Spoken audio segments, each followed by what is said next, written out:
Salve, salve minhas queridas e meus queridos! Estou aqui, professor Basílio, para dar uma aula sobre a crise no capitalismo. Em 1929, o capitalismo vai viver a sua grande crise.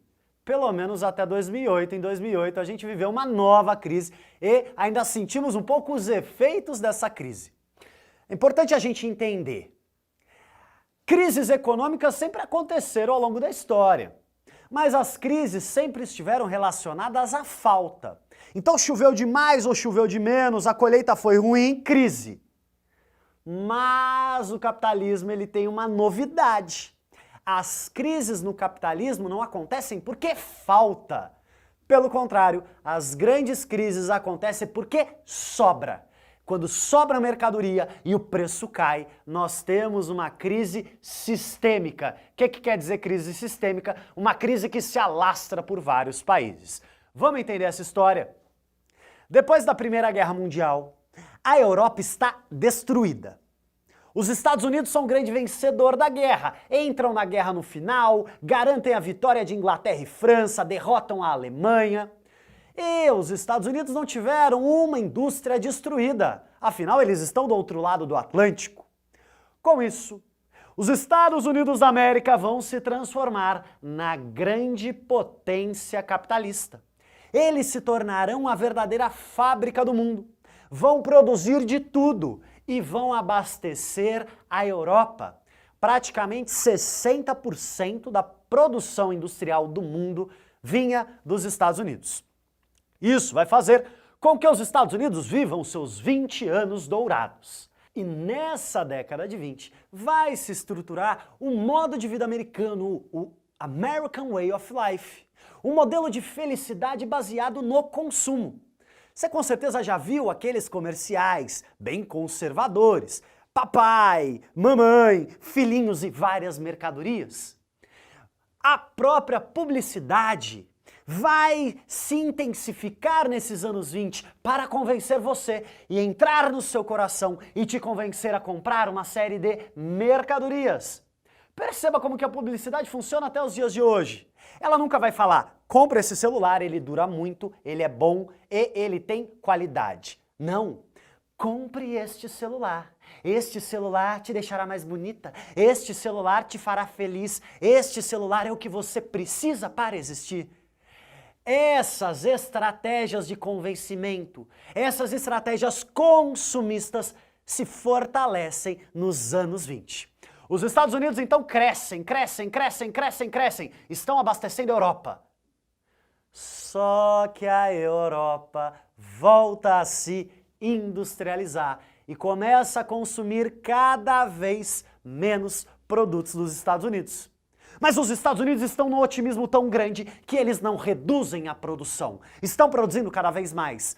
E começa a acontecer um fenômeno muito interessante que se chama especulação. Algumas empresas, para aumentar a sua produção, começam a vender ações. O que são ações? Ações são partezinhas de uma empresa. Então a empresa vai vender 0,0001% de si. Vamos imaginar a seguinte situação, eu quero uma partezinha da empresa A. Eu vou pagar R$20 por aquela partezinha. Só que aquela empresa está crescendo tanto, que muitas pessoas querem as ações. Então aquilo que eu comprei por 20, eu vou vender por 60. Olha que interessante, eu fiquei na minha casa dormindo e o que eu paguei 20 já vale 60. Isso é especulação. Quando as coisas se valorizam sem necessariamente eu trabalhar, eu gastar tempo para valorização. Isso começa a acontecer nos Estados Unidos como um todo. As pessoas começam a pedir empréstimos aos bancos para comprar ações. Então olha que interessante, aumento da produção e especulação. Só que as compras estão caindo, a Europa está reduzindo seu consumo. E olha que interessante, depois deste rápido crescimento industrial, a recuperação da economia europeia vai nos trazer uma crise de superprodução e subconsumo. Em outras palavras, todo o capital foi transformado em mercadorias. Os estoques estão cheios, mas não tem quem compre aquelas mercadorias. E qual que é o problema disso? Se temos muita mercadoria e ninguém compra, o preço cai. Nós temos uma baixa nos preços e uma queda nos lucros. E esta baixa no preço e queda nos lucros vai fazer com que muitas indústrias e comércios quebrem. Se eu estou cheio de produto, eu não tenho para quem vender, eu não vou ter capital circulando, eu não vou conseguir pagar os meus funcionários, os meus credores, eu vou quebrar.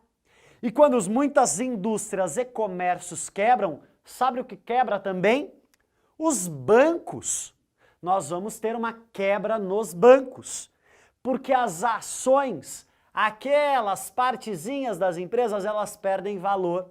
Se antes valia 60, agora vale 5 centavos. Nós temos uma imensa desvalorização das ações. As ações perdem 99% do valor. Imagina só, você tem 100 mil reais em ações. Se as ações se desvalorizam, ao invés de 100 mil, você terá só 1.000 reais na sua conta. Já imaginou? Do dia para a noite você perder 99 mil reais? É isso que acontece na economia americana. Quebra de indústrias, quebra de comércios, quebra de bancos. E se os bancos quebram, o dinheiro disponível fica mais escasso. Então mais indústrias quebram e mais comércios quebram. E sabe a consequência disso? Temos um desemprego crescente. 1/4 da população dos Estados Unidos fica desempregada. E pessoas desempregadas ficam sem dinheiro. Então, portanto, consomem menos. Olha que interessante, temos um ciclo. Indústrias quebram, comércios quebram, desemprego, bancos quebram, desemprego, desemprego faz com que pessoas consumam menos. E assim o ciclo vai girando. A toda poderosa economia americana entra em crise.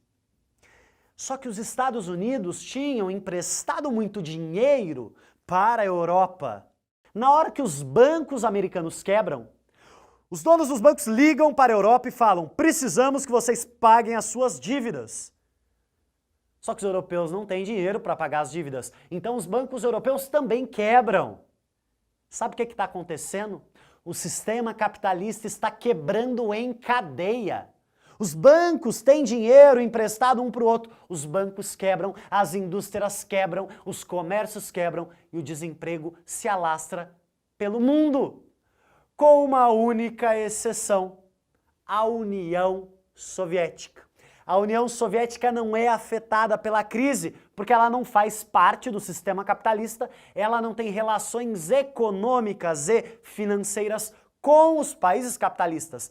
Na União Soviética, a economia é controlada pelo Estado. Olha que interessante, o capitalismo está em crise e o socialismo vai ser apresentado como uma possibilidade. Isso é muito importante para entendermos a década de 30. Mas vamos lá. O capitalismo entrou em crise, mas o que entrou em crise fundamentalmente foi o capitalismo liberal. Aquela ideia de que o Estado não deve intervir na economia, porque o mercado vai se autorregular. Você sabe como é que os Estados Unidos saem da crise? Quando o novo presidente norte-americano chamado Franklin Delano Roosevelt propõe um novo acordo, um New Deal. Qual que é a ideia do Roosevelt? O Estado vai precisar intervir na economia para salvar o capitalismo. Você vai falar, não, peraí, não estou entendendo. Se o Estado intervém na economia, isso não é capitalismo, isso é socialismo. Veja bem, entenda bem os conceitos. O que define o capitalismo é a propriedade privada.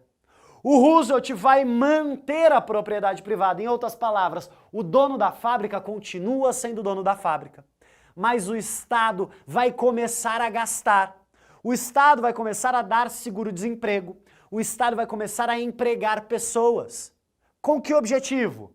Ué, se as pessoas estão empregadas, as pessoas vão consumir. Se as pessoas vão consumir, os estoques vão baixar. Se os estoques baixarem, as fábricas vão voltar a produzir. Se as fábricas voltarem a produzir, elas vão recontratar as pessoas. E com isso, a economia capitalista vai voltar a girar.